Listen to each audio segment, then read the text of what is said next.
We've got a fitness scam today that's so blatant, so aggressively stupid that it makes you wonder how anyone got away with it for more than 5 minutes.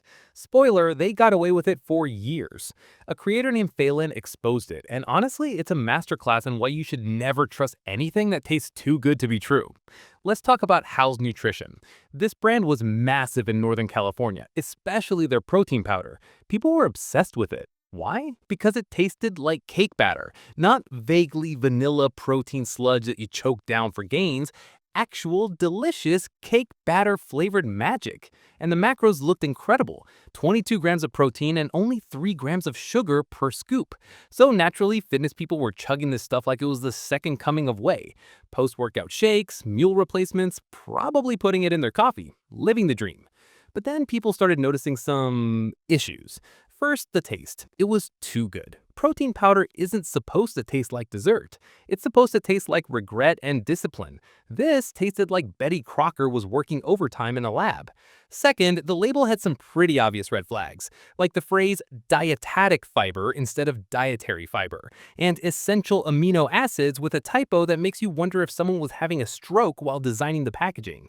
So a Redditor, bless their paranoid investigative heart, decided to do what any reasonable person would do: send 3 flavors of Hal's Nutrition protein powder to certified laboratories for testing: chocolate cake, lemon cake, cinnamon crumb cake. All 3 went in, and the results?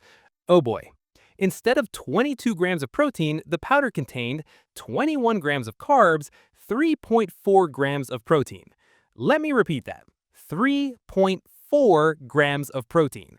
That's less than what you get from a single egg. That's less than what you get from a prepared box of Betty Crocker cake mix, which is, by the way, literally what this probably was, just repackaged and sold to gym bros for $50 a tub.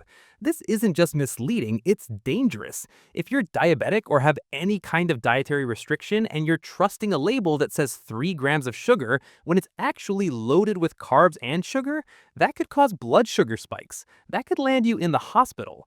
But sure, at least it tasted good. Now here's where it gets even sketchier.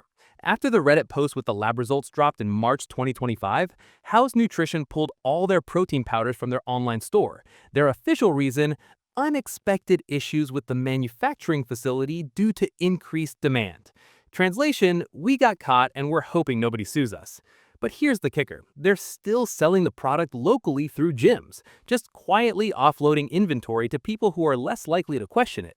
Because if you're buying protein powder at your local gym, you're probably not sending it to a lab for testing. You're just trusting the label and moving on with your life. And speaking of labels, House Nutrition made their own, which, fun fact, is allowed by the FDA for supplements. But it also means there's zero oversight. You can basically print whatever you want on the nutrition facts and hope nobody checks.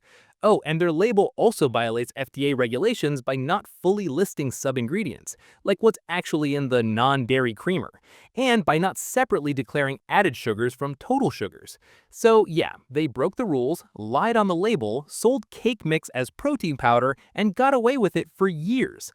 How many people, how many loyal customers chug this stuff every day thinking they were hitting their protein goals, only to realize they've been drinking carb bombs this entire time? How many people wasted money? How many people hindered their fitness progress because they trusted a label? It's honestly depressing. But shout out to the Redditor who paid for lab testing out of their own pocket. And shout out to Phelan for blowing the whistle, because without them, this scam would still be running, and people would still be paying $50 for Betty Crocker in a fancy tub. So remember kids, if your protein powder tastes like a birthday party, it's probably not protein. That's it folks. Mwah.